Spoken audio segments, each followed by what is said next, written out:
It was originally on 20 acres, and it was built in 1920. So there was originally a farmhouse here that was where this house was, and they moved it by mule off this site to build this house. 7 beds, 7 baths, approximately 7,500 square feet. In the 80s, it was believed that 18 of these acres were sold off for the condos and houses around. In the 90s, there was an alleged Russian baron who lived here.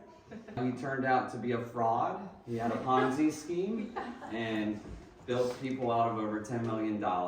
So this house was court ordered to be sold in the 90s. The seller, the previous seller's wife, bought it at court auction while her husband was home napping.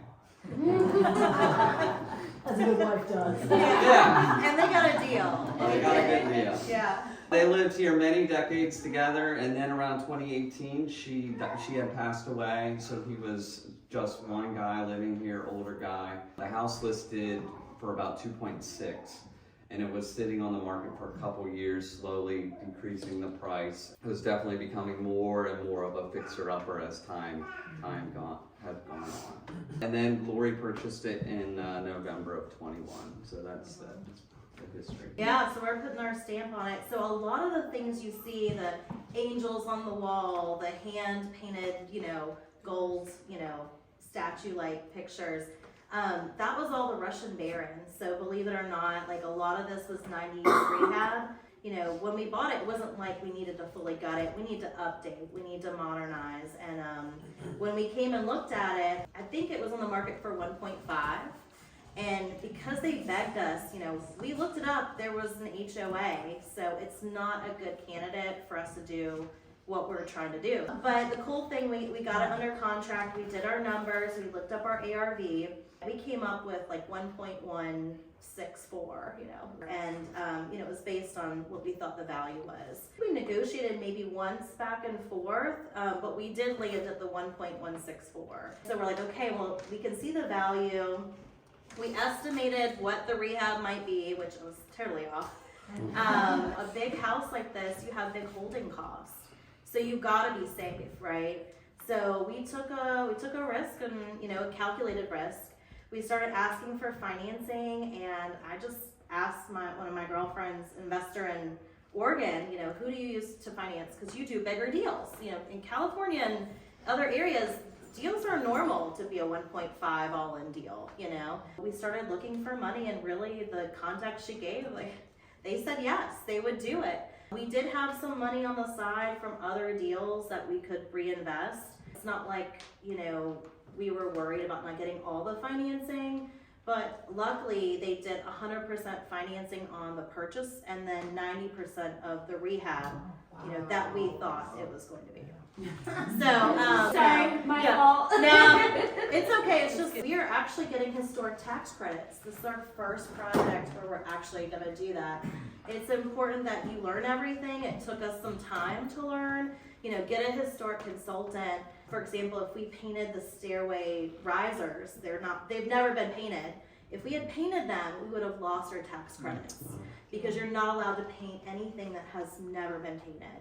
Having people like this on a project this large, go into it knowing you're going to pay the professional, you're going to pay the designers that are in this project. It took us a while to identify the right people, and Leah was a huge help in putting the team together. It's taken a while to get here. We got a loan on it that, covered us.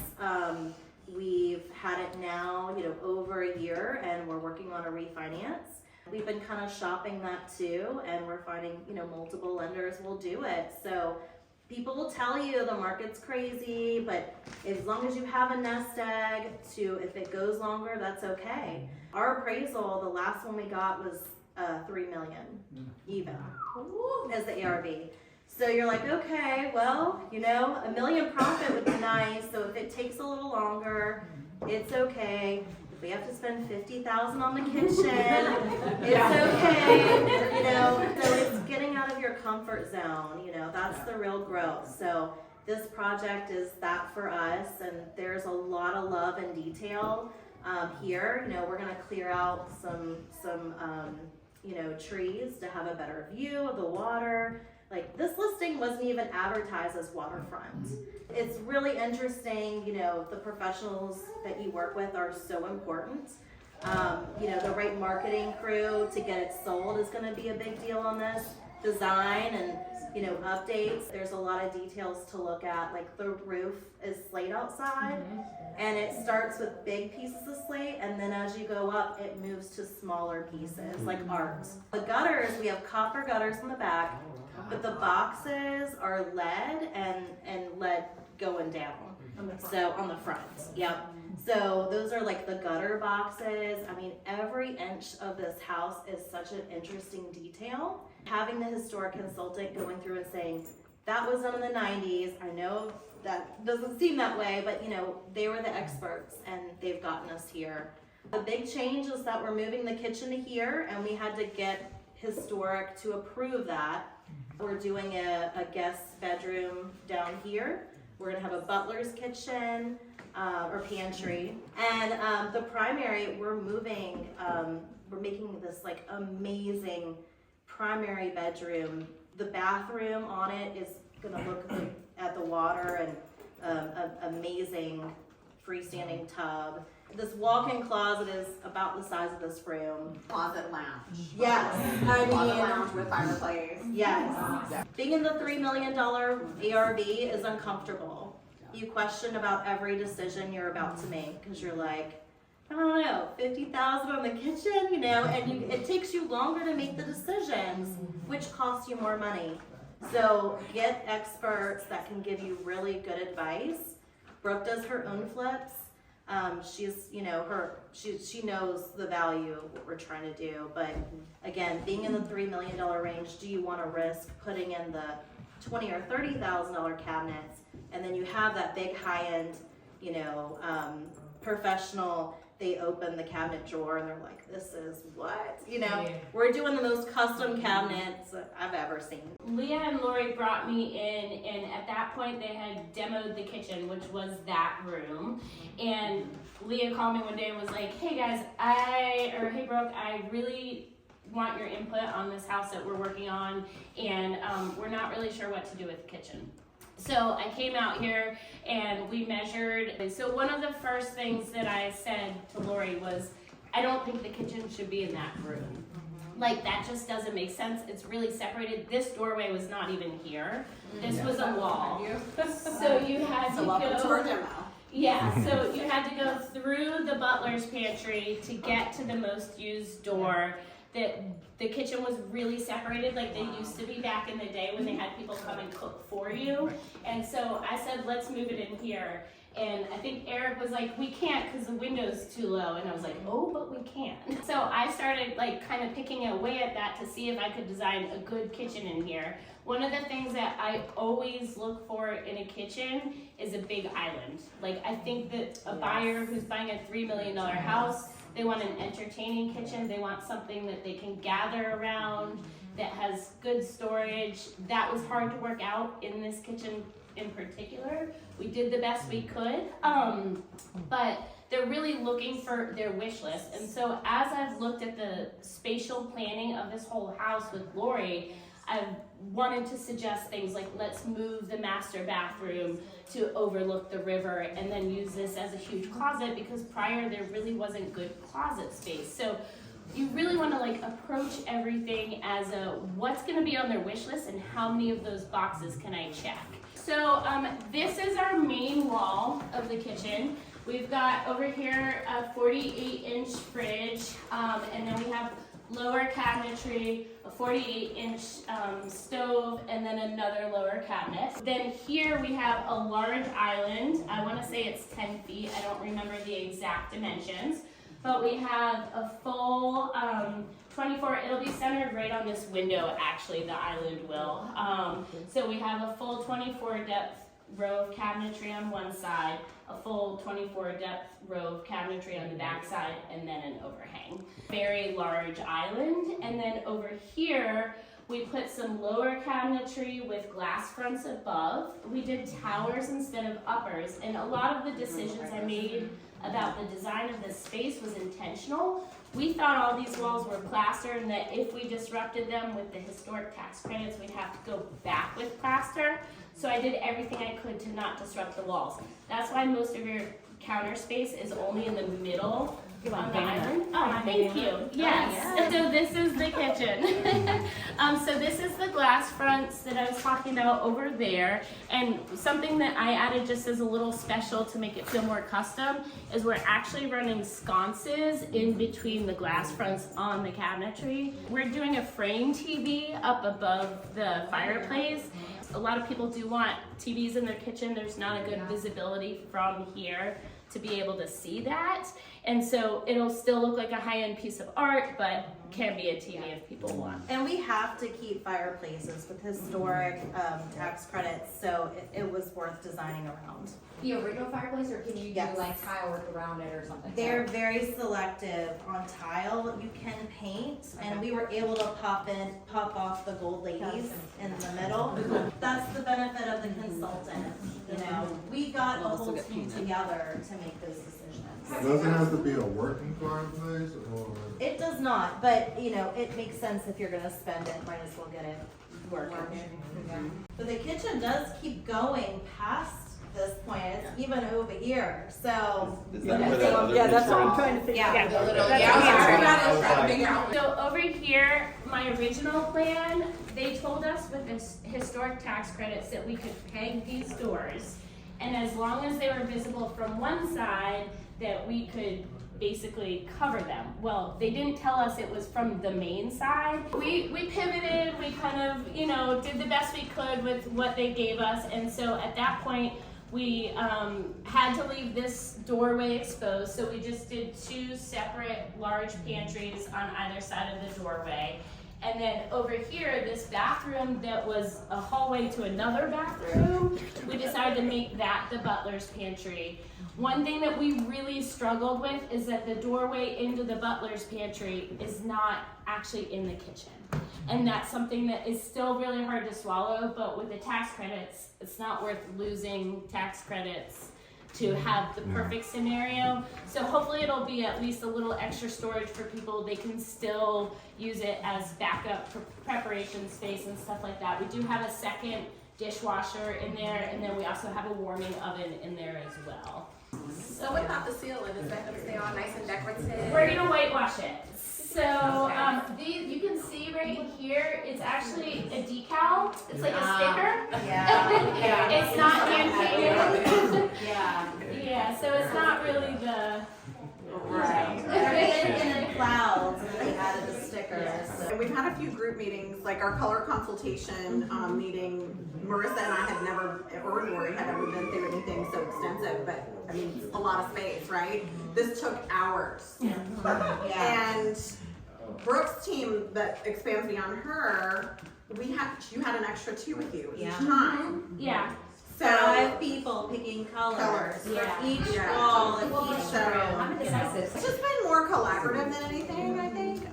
Are you able to paint the fireplace? 'Cause Yes. some of that is painted. Yeah. We plan to whitewash that as well. Yeah. So this whole room For is the gonna be molding. very monochromatic, minus the cabinetry and the decor. We really wanted to keep it as universally appealing as possible and not lean too hard into a specific design style or aesthetic, because this house could attract somebody who's an historic lover. It could attract somebody who loves modern. Like, you really don't know with this You're not price targeting point. just one person. Exactly. Right. So as much as we still want it to feel like an elevated design, we're trying really hard to stay in that like transitional, leaning modern space, so it feels very updated in the historic home, but still honoring the history of the home and the historic components. Realistically, it'll be through the end of the year, because it takes time. We've gotten approvals, and that was like really the hardest part, was getting the stamped approvals, because you think, oh, the tax credits are with the city, so everyone knows everyone, they work together. No,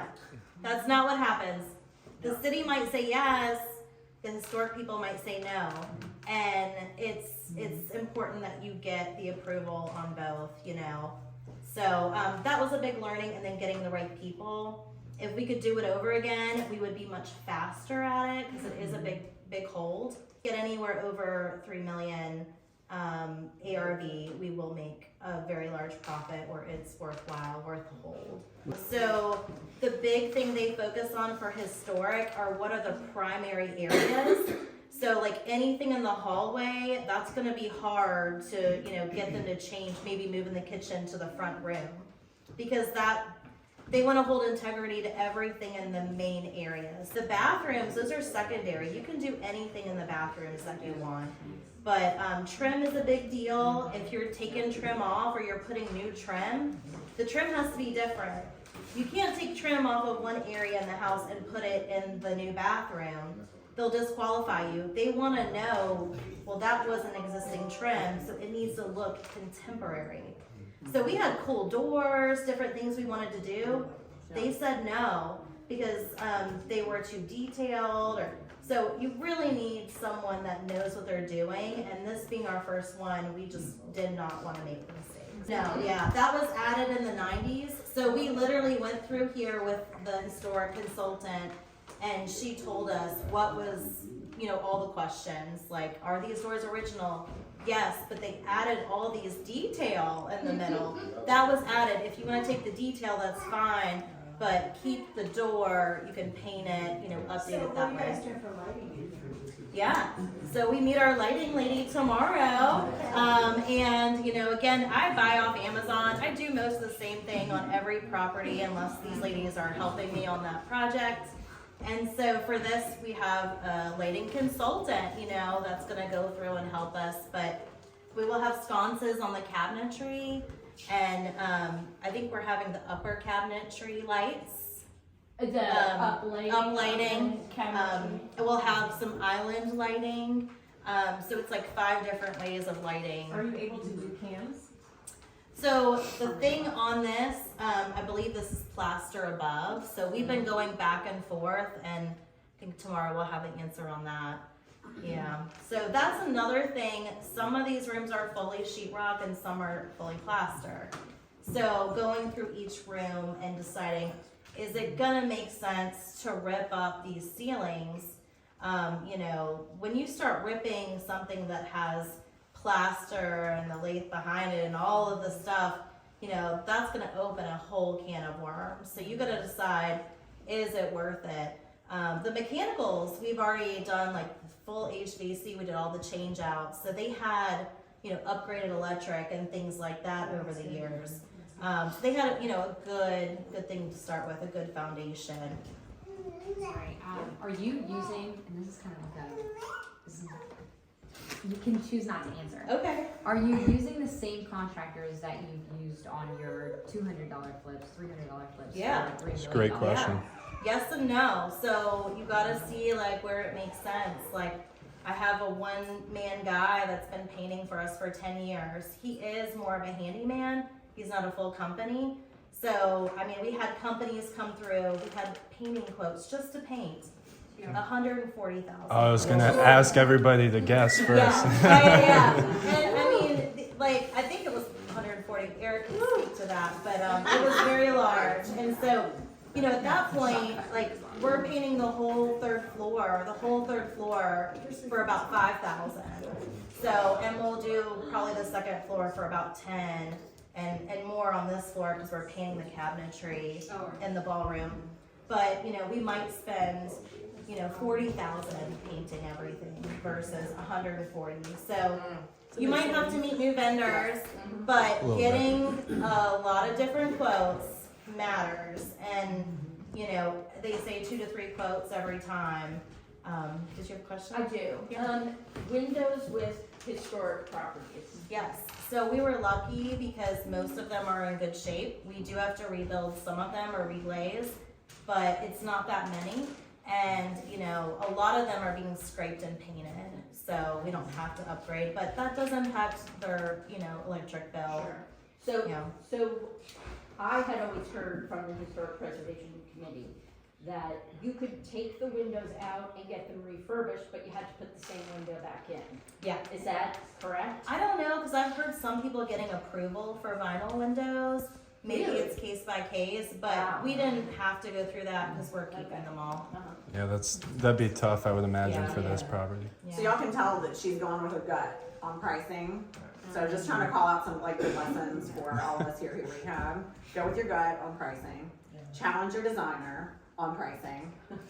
So we have had no fights. We've just had great conversations, seriously, because this is a bigger project than any of us have really ever done. So it's just taken all of our expertise to pull together. The other thing about going in on her gut that was the biggest takeaway for me in the historic tax credit process was like when the girls were saying we should force them to let us put the kitchen here. Yes. Like, so we were told no. Yeah. So, but could you imagine like reselling in today's market? Yeah. And I know a number of you have gone through the Homoramas, like these $1 million homes recently. I mean, I couldn't imagine if we had to tuck this kitchen in. Like, even when the people tell you no, and they even said they won't go for this. Like, the historic tax consultant told the girls, like, no, they will not go for this. And both the girls were like having this whole conversation. And Brooke was like, no, we must. No, we must. And Lori was like, I'm asking anyway. We're going to ask anyway. And I think we're saying, we're just gonna call it out, we're probably gonna get 3.5. Yeah. And the neighbor that's right beside us, they have a better view. They've been listed at, I think they start at 3.4. No. They're, They were 3.9. they're like 2,000 square feet less. And maybe they'll land somewhere in the 2. Even if they land in the 2s, like the comp is, I know it's not a true comp because we're 2,000 bigger, but we have other comps in the area that support a $3 million. So I think it will be pushed up. Did you use a different appraiser for this than you We've used on your used other two. ones? Yeah. Oh, okay. Yeah. And like We had And the to do as two. was 2 million, I would right? The imagine the frame. comping of this is like Yeah. tough It was or hard. like Yeah. weird. It wasn't you know? because there are some There was- in the Maymont area and like going to Monument. So, you know, they do push it out a little farther, but we're in the heart of Richmond. So you think about all the festivals and different things that are gonna happen. I believe the buyer will be excited to be in this area. But we are in an HOA, so it's just interesting to be the biggest house on the block, number 1, you know. When are you planning to list, and will there be some sort of an open house that maybe all of us Yeah, can see the so we finished wanna, product? we wanna do some, we're gonna list it as soon as it's done. So whenever that happens, you know, the timeline has been adjusted over the, you know, the months that it's been happening. We also wanna do some events, maybe some investor events, like a ball or something, you know, where everyone here can get together and, you know, we come and see the finished product and we do some networking and so we're able to do that. We've also been in touch with one of the historic authors in Richmond and a historian, he's a historian. We've also told him when it's done, we would offer up the space to him and his group if they want to do some events while it's on the market, to be able to showcase the history that is here as well.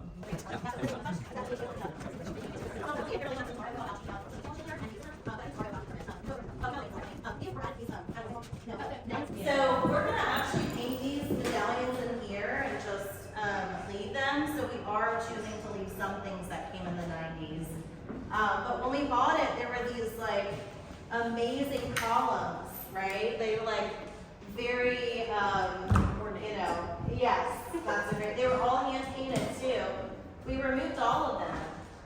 So we want to do historic modern and, you know, really get the things out that weren't, you know, in the right era. We did take out some things that we could reuse, but the columns, we wanted to open it up and, you know, we made that executive decision. In this room, we held up colors to see how it hit, different colors of the ceiling, you know, the trim, the bookshelves, all of this will be painted.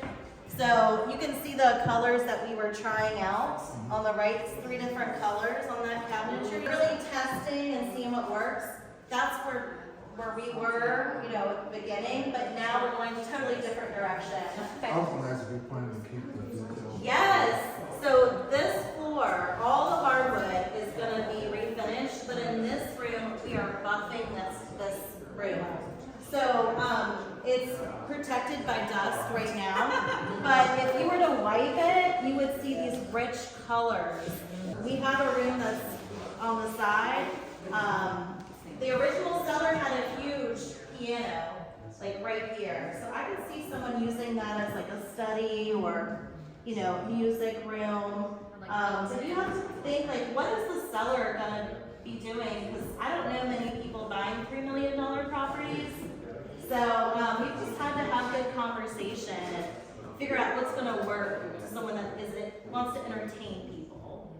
You know, someone at this big house, like you need somebody that's gonna be able to use the rooms for different reasons. We're antiquing these mirrors, so we are keeping those. And then if you come into the sunroom, you'll see the curved ceiling and the amazing curved doors. They're gonna have, you know, a different color for the ceiling. I mean, it's just, this room is gonna be amazing. Just curious from a design aspect, what are you doing with this board? This is, actually, we have to keep it. So this will just be cleaned up. We can't, so we're gonna leave it natural. It's never been painted, and so we were told do not touch the floor.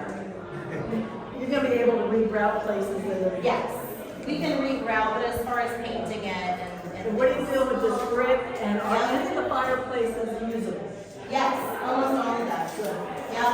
So we are painting. This will all just be painted. Is everything painted? Are you doing any wallpapers? We are talking about potentially doing wallpapers in the study, which is off the living room, and then potentially in one or two of the bathrooms. Very cool. So, but not too much, because that's where you can really turn people off. But like she said, but you can have fun too and have service though.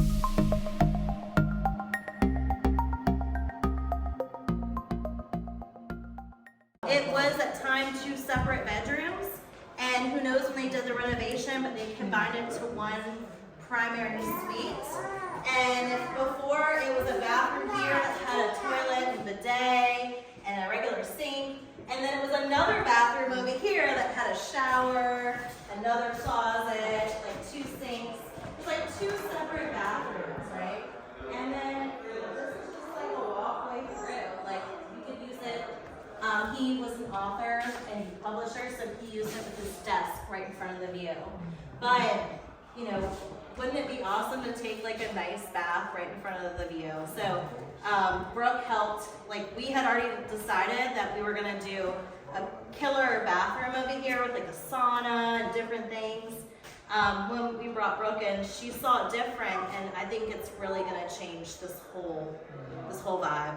So one of the things that's really big for me on design is symmetry. And when you walk through this space, you'll notice that it's already kind of set up to be symmetrical. So I'll just walk you guys through and explain what's happening, if that's all right. So this was blocked by cabinetry when they bought the house. We had it removed and then this opened up. This was a separate closet, and there was a wall here, obviously. So the plan is that's going to become the water closet. So you'll have a slider door right here that closes that off. And then here there will be a primary vanity, and directly across there will be a primary vanity. And then right in front of this window will be our soaking tub. People are really into the huge showers these days, so sir, you're standing in the shower right now. That whole room, yeah, is going to be a walk-in shower.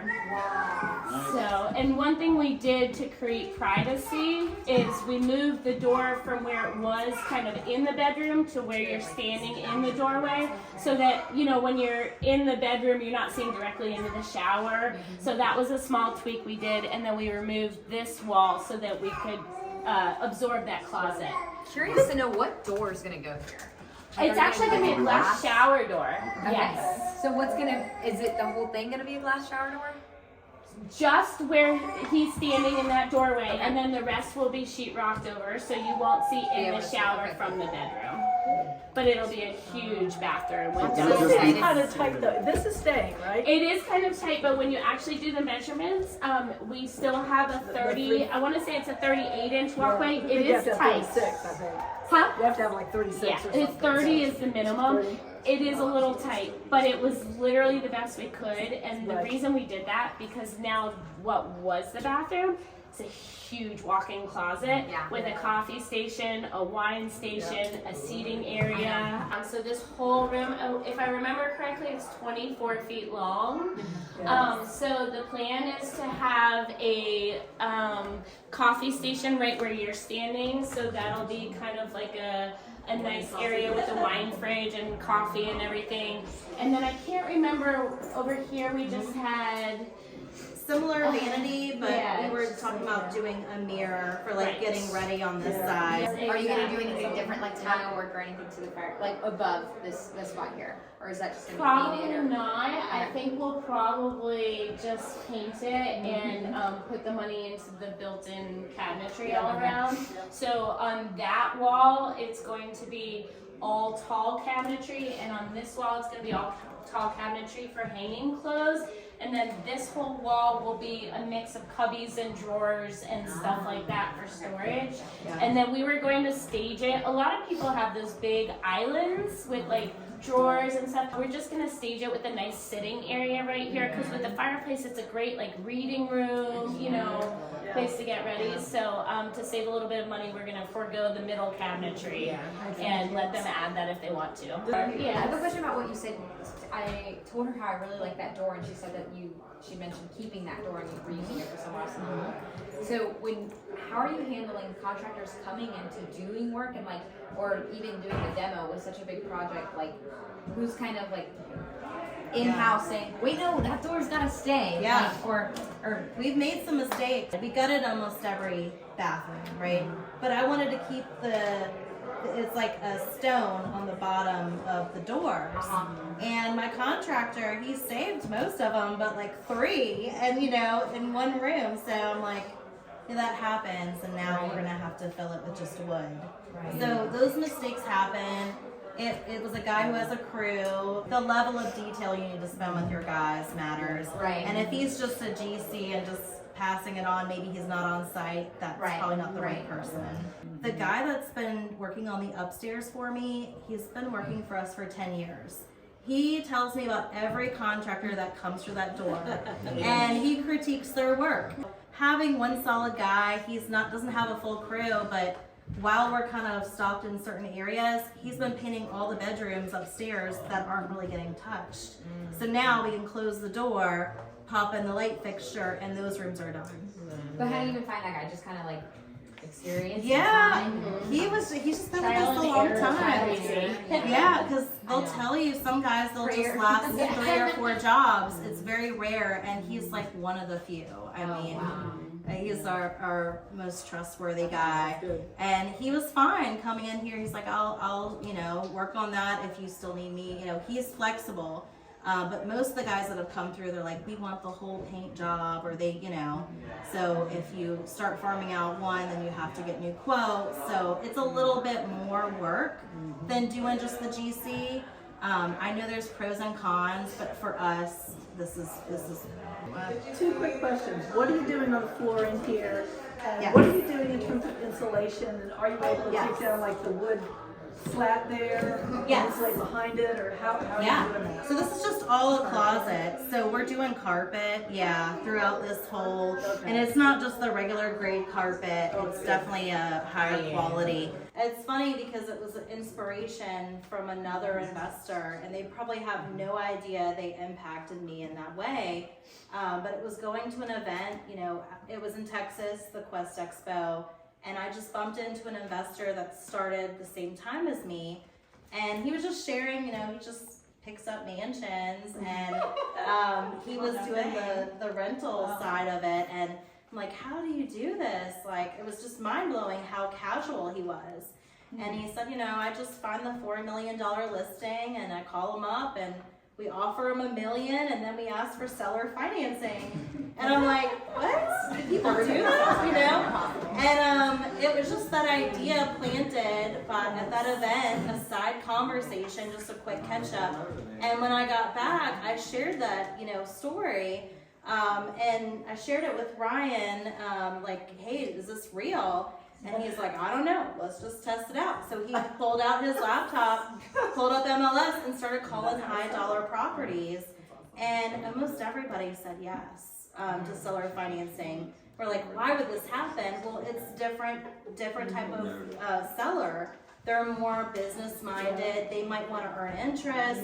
They might have it vacant for many years. So it could be a number of reasons, but they're more open to being creative. We ended up getting one in 2020. We have it as a short-term rental now.